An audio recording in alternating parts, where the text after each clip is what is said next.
Assalamu alaikum. Welcome back to another episode of Quran in English, where I hear the Quran in Arabic, but I discuss it in English. My name is Ahmad, and I'm happy to continue through Surat Hud, which is the chapter of Hud, which I got a comment for the previous, in the previous section I said Al-Hud, instead of Hud, because Hud is the name of the Prophet, and we're going to cover his story shortly after we finish the Prophet Noah's.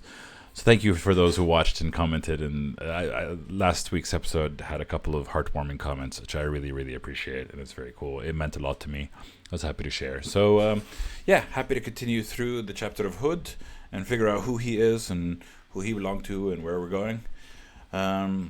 But before we begin, I must always say I'm not an Arabic scholar, nor am I a Quranic scholar. I've not studied the Quran nor the Arabic language. I'm merely undergoing a journey to learn about the Quran and share my learning with you so that hopefully you can learn something too. But if you have a different perspective, please drop a comment and I will learn from you as well. The purpose of this channel is education. Okay, we must begin with أعوذ بالله من الشيطان الرجيم بسم الله الرحمن الرحيم. Feel free to drop a comment if you want to know what that means, but off we go. وقال اركبوا فيها بسم الله مجريها ومرساها إن ربي لغفور رحيم. Interesting, the pronunciation of مجريها. مجريها. That's what is, because that symbol is I think there's an error. It's supposed to be the kasra, or I've never seen the diamond before. Maybe if someone can explain to me what this symbol is, because also the pronunciation's a bit weird. مجريها. مجريها instead of مجراها. Strange. Anyway, let's see what it says. And I should kind of sit up. And Noah said the storm had raged and he had built the ark. And so he said to his people, Irkabu, which means ride, board it, ride it, embark in it, in the name of God, for its course and for its anchorage. So, and by the name of Allah, it will sail and it will cast anchor. Bismillahi majraha wa marsaha. So, in the name of God, its course and its anchorage will be set in the name of God. Kind of like, when you remember, I didn't explain it this episode, but we always say Bismillah before we start anything, before we start eating, before we start a journey. Bismillah, in the name of God, we begin this journey. In the name of God, we eat this food. In the name of God, I begin this recitation. So I always say Bismillah. And it's found at the beginning of every chapter, except for chapter At-Tawbah, but you'd have to go back to see it. Anyway, and it says, indeed, God is oft forgiving and most merciful. And I find this quite interesting. The theme of this episode, of these next verses, is, it sounds like, and we've kind of been touching upon this throughout the whole chapter, that for all humans, some form of torture or torment is scheduled. That we're all due torment and torture. And so in this example, it's Noah and his ark sailing through what is about to sink the whole world. But in that sailing, in that chaos, in that madness, God still is oft forgiving and most merciful. And we need that forgiveness and mercy wherever you are, even for the good. Even those that are good people and do good things, they still need God's mercy and forgiveness. It's by nature of what this life is. This life is difficult. This life is a test. This life is suffering to some extent. And we all need God's mercy and forgiveness, especially when the world is about to drown. وهي تجري بهم في موج كالجبال ونادى نوح ابنه وكان في معزل يا بني اركب معنا ولا تكن مع الكافرين. This is quite sad, but and as the ark sailed with them in waves that were like mountains. So you can imagine this storm. The storm is massive, like unlike anything ever seen before. But then the imagery is that the storms and the waves like mountain were already happening, and then a conversation happened between Noah and his son, which I find interesting. And then Noah called out to his son, and he was it was apart from the boat, apart from the people. And we also understand in the next verse where he had gone up the mountains themselves to seek refuge.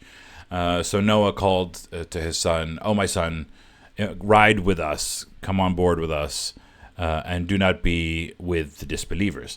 It's kind of very interesting. It's like, literally there's a storm raging, and Noah is telling his son, get on this boat. Like, all you have to do is just have a little faith in me and escape the torment and torture that you see around you. Like, you see it happening. You see God, what I promised you God was going to do. You see it around you. Just come on the boat. Believe in a way. And that's why it says, like, come on the boat and don't be one of the disbelievers. Because, like, it kind of shows you when someone is meant to disbelieve that even as everything is crashing down around them, they will choose disbelief.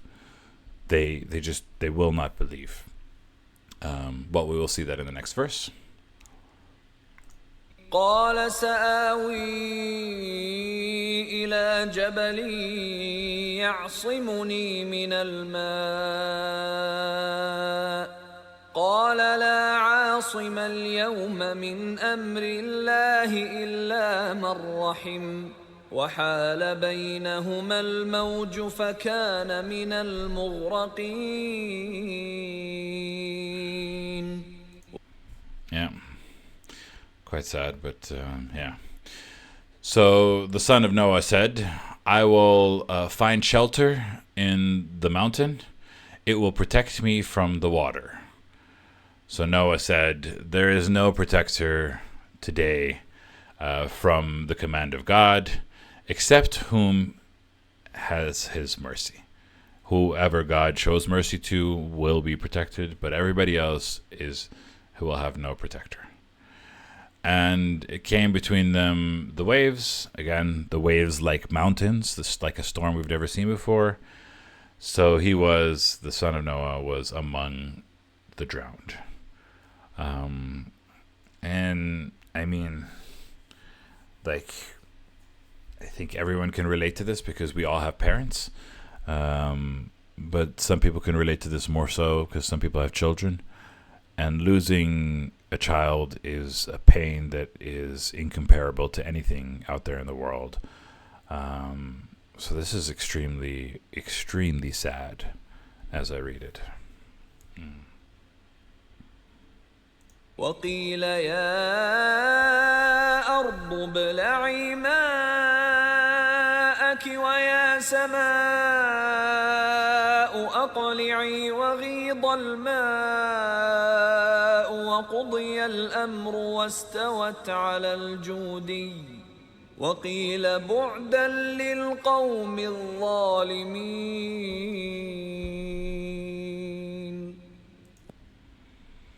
No, don't do it. Okay. And it was said. I feel like this was said by Noah, but they're not saying that this was said by Noah. Because what is being said is, O earth, swallow your water. O sky, withhold and subside the water. So I feel like this is what Noah would be saying. And it kind of, the context of what the next verses say makes me feel like this is Noah. But then it says, and it was fulfilled the command, and it rested on the Judy. Wait, did I miss? No, that was right. Yeah. And it was fulfilled the command, and it rested on the Judy. The Judy seems to be Mount Judy. And it was said after that, away with the people that are wrongdoers. So maybe I am misunderstanding it. Or earth swallow up your water, and O sky withhold your rain. Oh, okay. So maybe after all of this happened, after Noah's son drowned. So here the context is, okay, maybe I misunderstood it. The context is, it is being said, and it feels like the command is being given from the heavens. This could be God. This could be whatever carries out God's will. O earth, swallow up your water. O sky, withhold and subside the water. And then it was fulfilled, the command. And we understand the ark was resting on the Judi, the Mount Judi. The ark was rested on it. And it was said, away with the people that are wrongdoers. So all those who drowned were wrongdoers. And this was kind of like a new chapter for humanity. The wrongdoers drowned. The believers survived, along with the animals of pairs. And then it continues with Noah. ونادى نوح ربه فقال رب إن ابني من أهلي وإن وعدك الحق وأنت أحكم الحاكمين. So it's an interesting phrase because Noah says a lot of positive things, but you can kind of tell what he's asking, even though he's saying nice words, and you'll see God's response in a second. But Noah called his Lord. Noah called God. He said, "Oh, my Lord, indeed, my son is of my family. And indeed, your promise is true. You said that the flood was coming. It was coming. You know what? You're right. You're absolutely right. And we believed you. And I built the ark, and I did what you listened. And you are the most just and wisest of judges." So he says three things. One, that my son is of my people, and that your promise is true, and that you are the most judge of judges. So the second and third statements seem to be complementary to God. And it kind of talks about the human nature of Noah. But what he's really asking is that my son is of my family. He's really asking, like, can you spare him? Can you bring him back to me? You are the most just, you are the most wise, but can you please do this thing for me? Essentially is what Noah's asking. And it's like it's a human request. Even though Noah had all the faith and he believed, he still asked God of something that is in a way against God's judgment, but we'll see it in a second.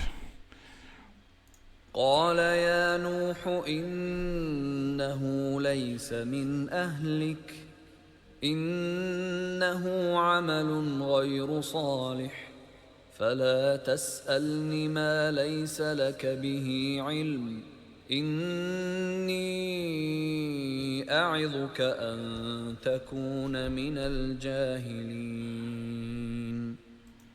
And you see God's response to what Noah was asking. And he says, God said, "Oh, Noah, indeed, he is not from your family. He is not from your people." And by this, obviously, God doesn't mean that he's not your son. He's literally your son. But he's saying he's not of your people. And God is making a distinction that even family members can be so hell-bent on their disbelief. And we saw that example with Noah's son. There were storms literally around him. And Noah's telling him, just get on the boat. Just come. And he's like, no, I'm going to be fine. The mountain's going to be fine. Like, he was so persistent in his disbelief. He was like, I would rather take my chances with the mountain than listen to my dad, who's been saying all along that you guys need to watch out. God's about to punish you. And he was so persistent in his disbelief that he literally became not Noah's family, even though he is his son. So it kind of talks about the tribe of the believers versus the non-believers. And we saw this comparison in the previous verses. It talked about the two teams, so to speak. And yeah, God saying your son was not your family, which is very powerful words. And then God clarifies, indeed, he is a deed that is other than righteous. إنه عمل غير صالح. He's some work that is not righteous. And then God says, do not ask me what you do not have of any knowledge in. So don't ask me about that which you do not know, which is a weird statement because obviously, technically you should ask someone if you don't know something. But what is Noah asking? Noah's asking for God to spare his son.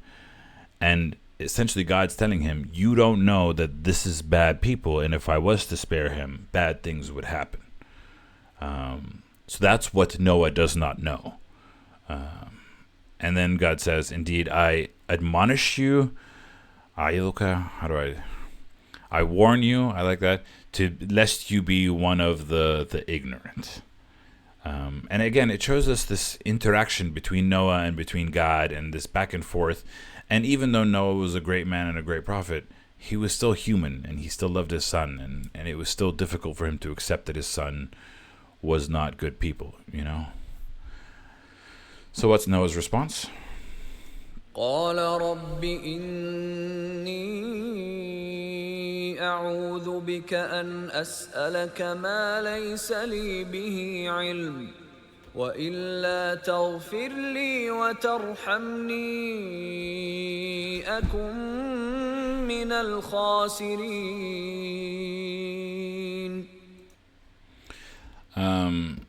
So Noah said, "My Lord," this is a very interesting phrase. "Indeed, I seek refuge." This is what we say in the beginning of the Quran. "A'udhu billahi minash shaitanir rajim."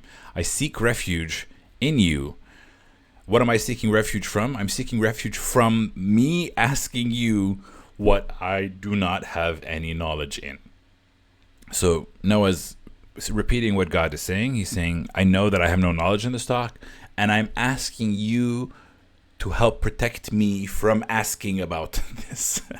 It's such a weird, but it's also like a prayer that we kind of do. Like, for instance, I technically quit smoking cigarettes yesterday. Let's see how well I do. But I asked God for help in protecting me from myself.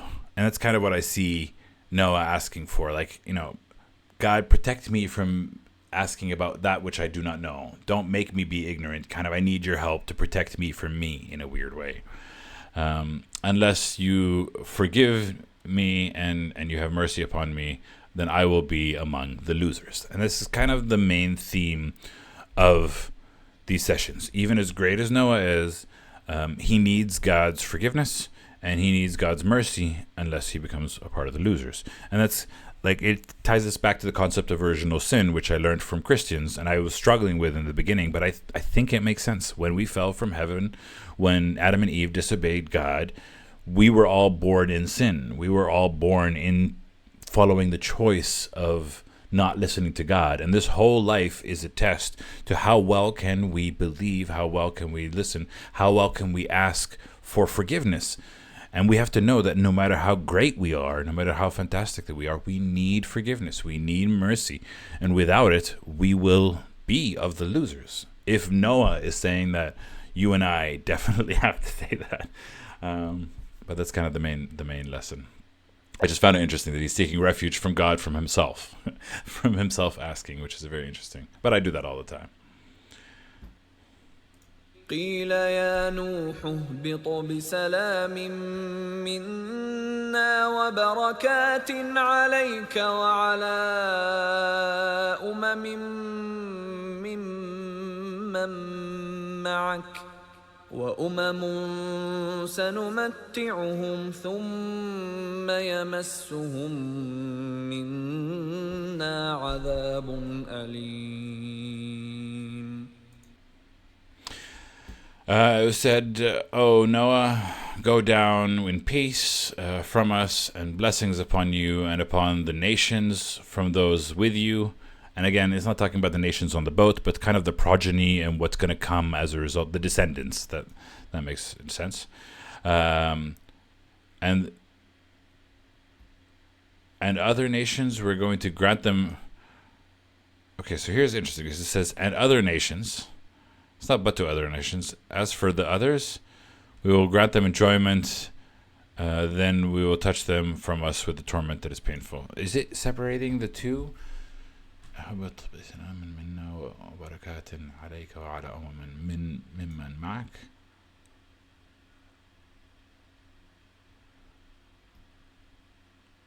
Yeah, it says the nations from those with you, and then it says and other nations.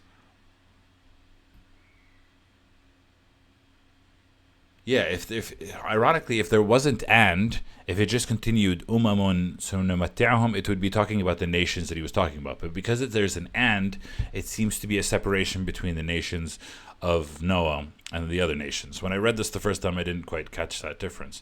But to other nations, we grant them enjoyment, then we will touch them from us from a torment that is painful. And again, it talks back to there are two types of humans: believers and non-believers. And that's how God separates the two. Family, nations, doesn't matter. You can have believers everywhere and you can have non-believers everywhere. And it's just because they're not believing now doesn't mean they won't be believers later. It's only God knows who's going to believe and who's not going to believe. But we just have to understand that there is a separation between the two. تلك من أنباء الغيب نوحيها إليك ما كنت تعلمها أنت ولا قومك من قبل هذا فاصبر إن العاقبة للمتقين.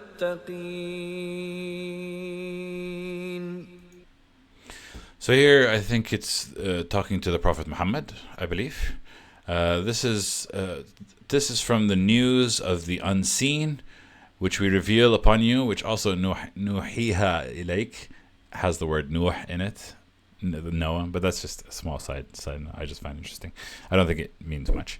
But essentially it's telling the Prophet Muhammad that these are the stories of the unseen that we revealed to you. And it was more relevant at the time of the Prophet than at the time of us. Why? Because you did not know about it, and not you nor your people from before this. So this is why we know this is the time of the Prophet and not necessarily present day, because present day, everybody knows the story of Noah, right? It's commonplace, everybody knows it. But at the time, the Muslims or the Arabs did not have the story of Noah within them and among them. It was specifically within the Christians, specifically within the Jews. They had the perspective on it, but the Arabs were non-believers in God, so they didn't believe any of God's stories beforehand. They didn't believe the Christians, they didn't believe the Jews. And then they had not received the Quran. This was the time of the Quran. So at the time, this was miraculous. To learn about something that you do not know, to gain knowledge about something that you do not know as a story, was a part of the miracle, and that's kind of very important. But now that you know about the story, then be patient. Indeed, the end is for the God-fearing. And what is this trying to tell us? The whole point of Noah's story is that there are believers and disbelievers, and the believers will succeed and will survive and will be prosperous. And the disbelievers, even those you call family, that aren't really your family because they're disbelievers, they're going to find a torment and a punishment. That is the allegory of the chapter of Noah. So now we come to Hud. Hud. Sorry. وإلى عاد أخاهم هودا قال يا قوم اعبدوا الله ما لكم من إله غيره إن أنتم إلا مفترون.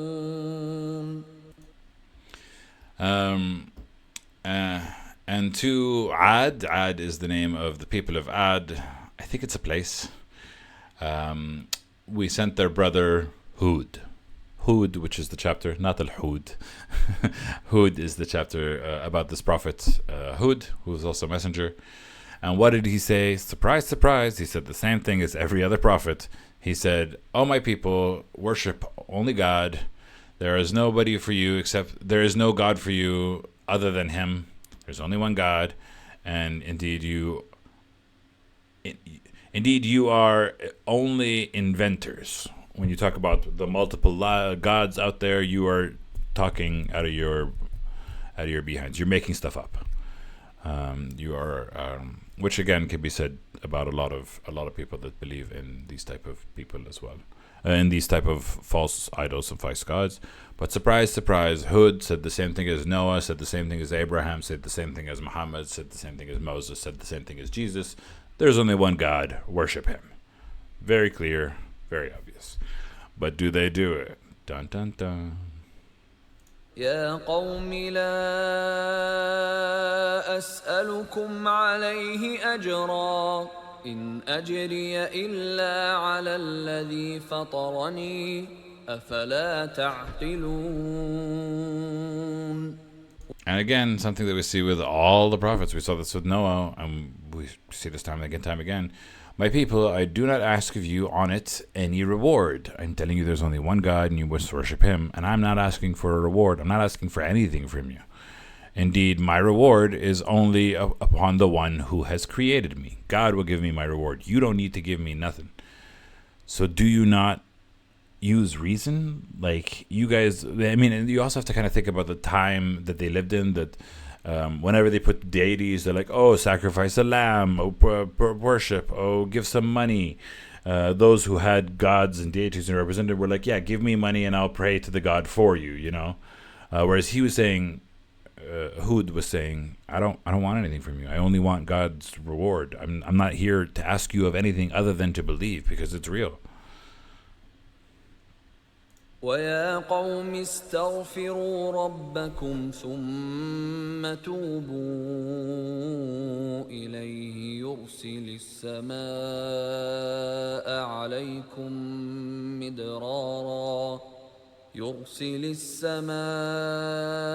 عليكم مدرارا ويزدكم قوة إلى قوتكم ولا تتولوا مجرمين. So what is he saying? Oh, my people, ask for forgiveness from your Lord and then turn in repentance towards him. And again, that seems to be a big theme of these specific verses, is that we have to ask for repentance. Everybody has to ask for repentance. No matter how good you think you are, you need to ask for repentance. And God will send from the sky upon you rain. He'll send rain from the sky above you in abundance, and he will add strength to your strength. He will add strength to your strength. And this is what God will do for you if you believe in him. He will give you worldly gains. You will get a benefit in this world. And please do not turn away as criminals. Persisting in wickedness makes sense, but the word is criminals. قالوا يا هود ما جئتنا ببينة وما نحن بتاركي آلهتنا عن قولك وما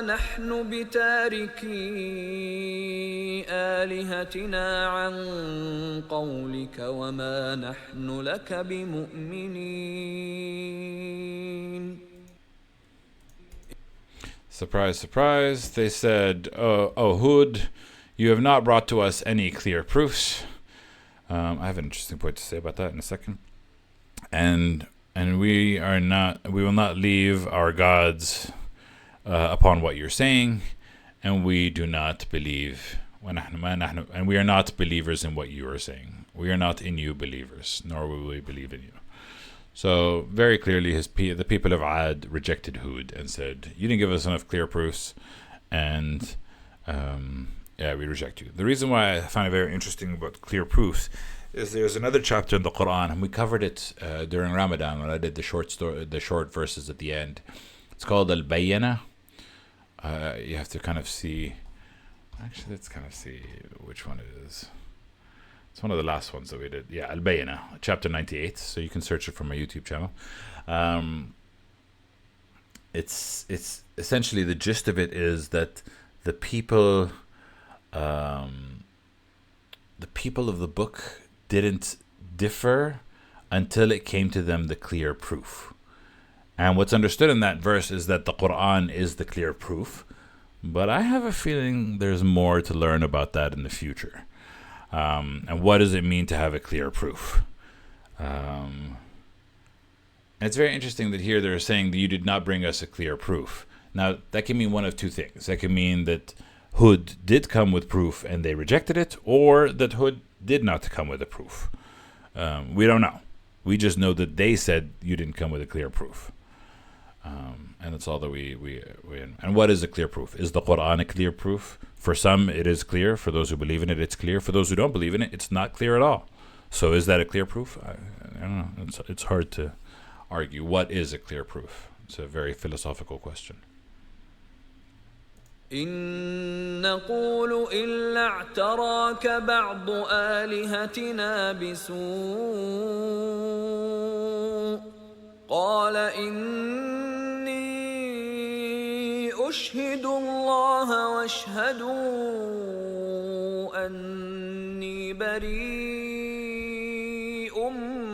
مما تشركون.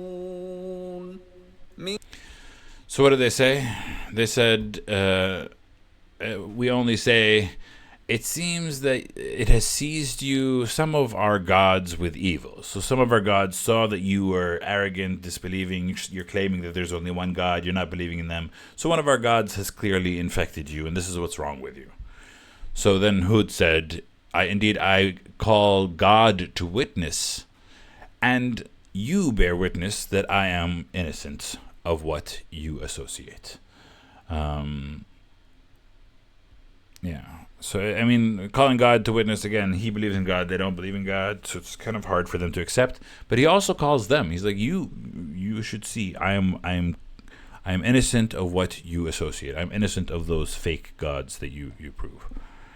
It's kind of interesting that this was the discussion that they had at the time. من دونه فكيدوني جميعا ثم لا تنظرون. And it continues the verse. I'm innocent from what you associate, from other than God. And then he issues the challenge. And we've seen this challenge time and time again from the prophets and messengers to the non-believers. And I love this challenge because I'm a bit of an arrogant, not arrogant, but like a very confident person. And it says, so plot against me altogether. We've heard this before. And he's asking the disbelievers, come on, get together, get with your gods, get everything, plot against me, and don't even give me a break. Don't even give me without delay. Quick, all of you get together, hit me with your best shot, essentially. And it's kind of like giving your chin, like, come on, give me a punch. Like, that's how much faith you have to have. You have to have faith to say, like, all of you, come at me. I believe that God is greater. And that's the amount of faith that these messengers and prophets have to have, for sure. إني توكلت على الله ربي وربكم ما من دابة إلا هو آخذ بناصيتها إن ربي على صراط مستقيم. Indeed, I have put my trust in God, my Lord, and your Lord. And again, this is a statement of faith. It's, he's inviting trouble from everybody, and he's saying none of that trouble is going to touch me because God is greater than everything. And it says there is not a moving creature on the earth except he has its grasp on its forelock, binasiyatiha.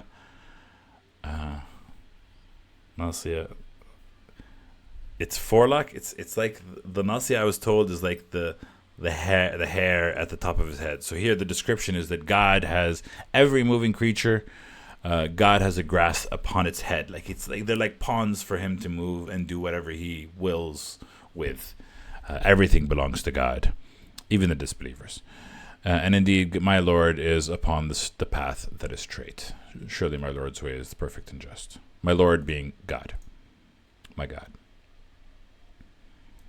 فإن تولوا فقد أبلغتكم ما أرسلت به إليكم ويستخلف ربي قوما غيركم ولا تضرونه شيئا إن ربي على كل شيء حفيظ. Yeah. So if you turn away, then I have conveyed to you what I was sent with it to you. I was sent to you to give you this message. And if you turn away, that is entirely yours business. And I've done my job. I've done my duty. My God will give me succession to a people that is other than you. Oh, interesting. So God will give me a people after you. other than you. and most importantly, and you will not harm him in anything. So, you know what? Disbelieve. God's going to replace you with better people. Bye. It's very, I love it. It's a little bit sassy. It's very, which I kind of appreciate. It's like, you ain't going to touch me. You don't matter. Goodbye. And it's like, sometimes it's what you feel like you wish you could tell people. So I love that he's able to say this. Indeed, my God is upon everything a guardian. My God is a guardian of everything. What you do doesn't matter to him. You will be replaced by those who are good. And that's kind of the attitude that we have to have of the disbelievers. Like, you know what? You do you, boo-boo. God's going to do what God needs to do. And don't say we didn't warn you. But do not force anyone in religion, again, is the main lesson here. Just let God take care of it. You do what you do, which is we should do what we should do, which is say the truth. And then whoever believes, believes, and whoever doesn't believe, doesn't believe. ولما جاء أمرنا نجينا هودا والذين آمنوا معه برحمة منا ونجيناهم من عذاب غليظ. And again, the main theme that we've been talking about so far is that torment is coming to all humans. Torment is scheduled to all humans, but those that believe and pray and ask for mercy and forgiveness are given a break from it. And here's the example. So when it came to us, when it came our command, so to the people of Ad, time's up. Your torture is coming. Your earthquake, seas, whatever it is.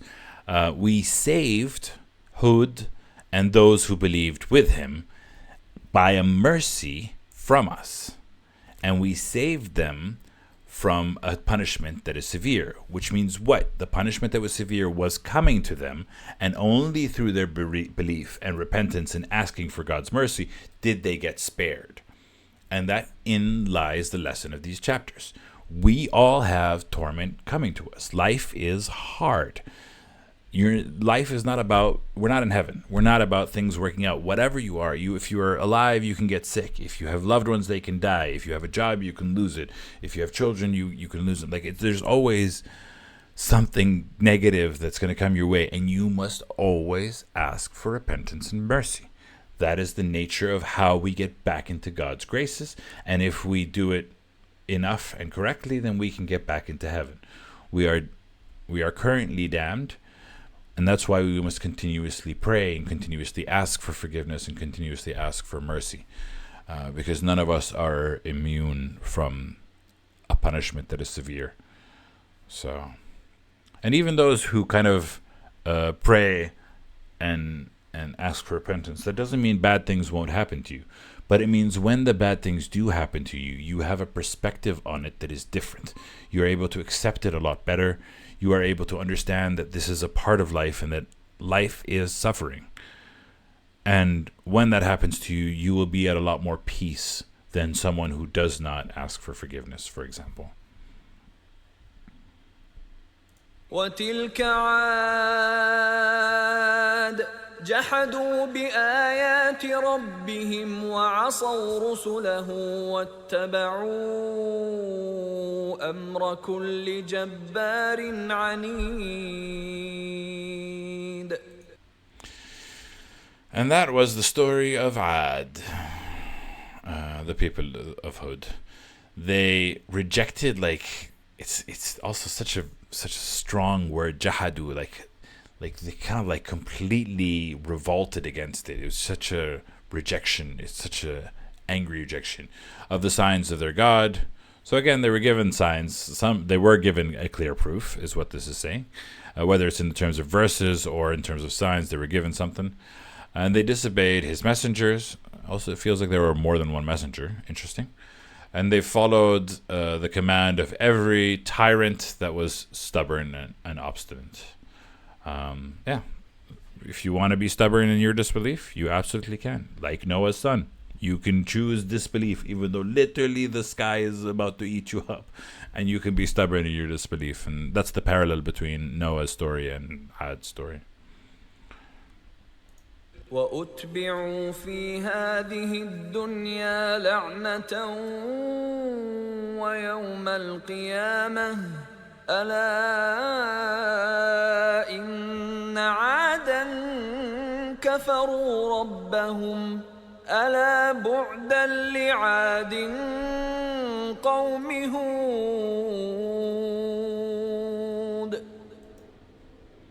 And the last verse for today. What followed the people of Ad in this world was a curse, and on the day of resurrection. So they weren't just, going to suffer in hell after they died.